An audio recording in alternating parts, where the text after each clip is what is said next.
I'm Nate, and this is Holy Land Travel HQ. We've been discussing the gates of Jerusalem's Old City.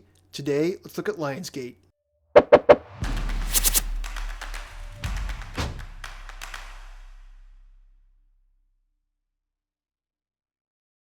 Lion's Gate is located on the eastern wall north of the Temple Mount. It provides access to the Muslim Quarter and the Via Dolorosa. Lion's Gate is aptly named because of the lions carved out of the stone in the wall on either side of the gate. There are two different stories behind these symbols. The first is that Suleiman had a nightmare that he would be eaten alive by wild animals if he didn't finish the wall and secure the city. As a result, he had the lions carved out on the facade of the gate because it was the final gate to be constructed. The second story is that the lions are actually not lions, but rather panthers, which were the symbol of the Mamluk Sultan Baybars. The name Baybars in the Turkic language means Lord Panther, which prompted Sultan Baybars to use the animal as his heraldic insignia. Baybars was born in the area north of the Black Sea into a family of Turkish nomads known as Kipchaks.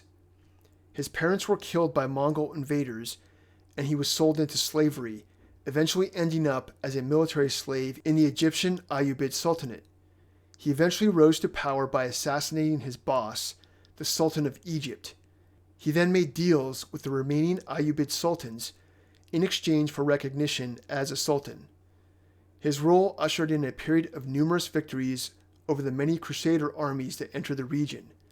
When Suleiman the Magnificent built Lion's Gate, it is said that he had the panthers taken from a Mamluk building nearby. They were reused and integrated into the facade of the gate. Though there is no definitive motive for this, it is very possible that both stories are true.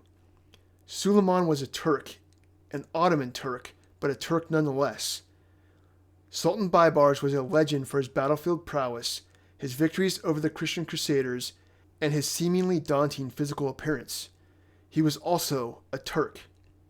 It is very possible that Suleiman, after having had his nightmare, had the panthers moved and incorporated into the gate to honor Baybars, but also to inspire the legend of Baybars within the Ottoman troops.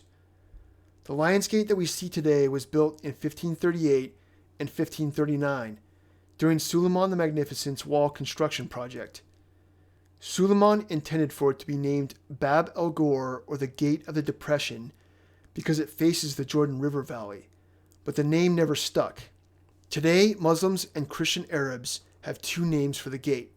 The first name is Bab Sitna Maryam, or the Gate of St. Mary, or sometimes Our Lady Mary's Gate. This is because the Church of St. Anne sits inside the Lion's Gate. The church dates back to the 12th century and was constructed by the Crusaders. It sits on a spot believed to be where the home of the Virgin Mary grew up. St. Anne was Mary's mother. In Islam, St. Anne is seen as a mystic, and both her and Mary are highly revered by Muslim women. The tomb of the Virgin, the traditional resting place of the Virgin Mary, is directly east of Lion's Gate, down in the Kidron Valley, next to the Garden of Gethsemane. This further justifies the name of the gate to Bab Sitna Maryam. The second name that Muslims use for Lion's Gate is Bab el Esbat, or the Gate of the Tribes. The actual Gate of the Tribes is inside Lion's Gate about 70 yards directly south through the El Ghazali Square.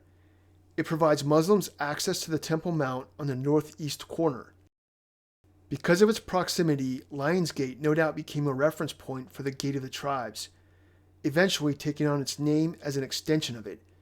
The tribes being referred to are the original 12 tribes of Israel. For Jews, the gate is known as Sha'ar HaAriot, which just means Lion's Gate. Sometimes Lion's Gate is also referred to as the Sheep Gate. The Sheep Gate mentioned in Nehemiah was thought to have been on the northeast corner of the city at the time. This is corroborated in the Gospel of John, who describes the Sheep Gate next to the Pool of Bethesda. Bethesda has since been discovered just north of the Temple Mount, next to the chapel of St. Anne. Neither Nehemiah or John describe what the sheep gate was used for, but some legends say that it was the gate where sheep sacrifices were brought into the city, or that a sheep market was located nearby where one could purchase sheep to sacrifice. The gate that we see today is not the original Sheep's Gate. However, Due to its location on the northeast corner of the Temple Mount, Lion's Gate is sometimes referred to as the Sheep Gate. Christians call the gate Lion's Gate, but there's also two other names. The second name is Jehoshaphat Gate. This is a reference to Joel 3:2, which states, "I will gather all nations and bring them down to the valley of Jehoshaphat. There I will put them on trial." The Valley of Jehoshaphat is another name for the Kidron Valley, which runs parallel to the eastern wall. Many scholars believe that the passage in Joel describes the end times prophecies associated with Golden Gate. Jehoshaphat Gate was also associated with an earlier gate that existed on the spot or near Lion's Gate during the Muslim and Crusader periods. Muslims referred to it as Jericho Gate.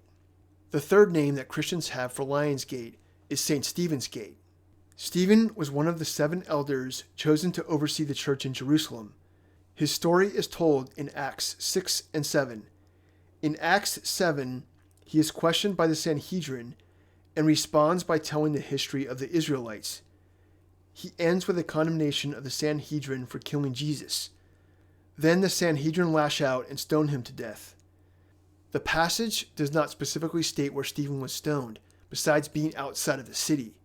However, it was generally believed for many centuries that the location was north of the city, outside what is known today as Damascus Gate. During the Crusader period, a church was built to commemorate St. Stephen north of the city, and Damascus Gate was referred to as St. Stephen's Gate. In the 12th century, after the Crusaders lost the city, the location of Stephen's martyrdom moved to the east side of the city, outside Lion's Gate. Soon after, Christians began referring to Lion's Gate as Stephen's Gate. Lion's Gate was built in the standard Ottoman gate layout with a 90-degree turn to slow down attackers.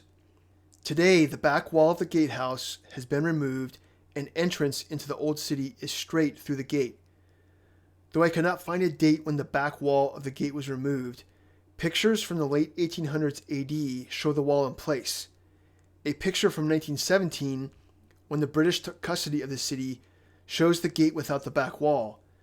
So it can be reasonably assumed that the back wall was removed in the very late stages of the Ottoman occupation. An enclosed mashikuli balcony is located directly above the gate, much like Zhiyun Gate and Jaffa Gate. Again, a mashikuli is a balcony with an open bottom that allows defenders to drop unsavory things on attackers, such as hot oil or excrement. In 2012, the embrasure in the outer wall of the mashikuli was repaired from damages sustained over time. Thanks for watching, and stay tuned for more videos on the gates of Jerusalem's Old City. If you like this video, please hit the like button and subscribe to keep me in your feed and help me build my channel.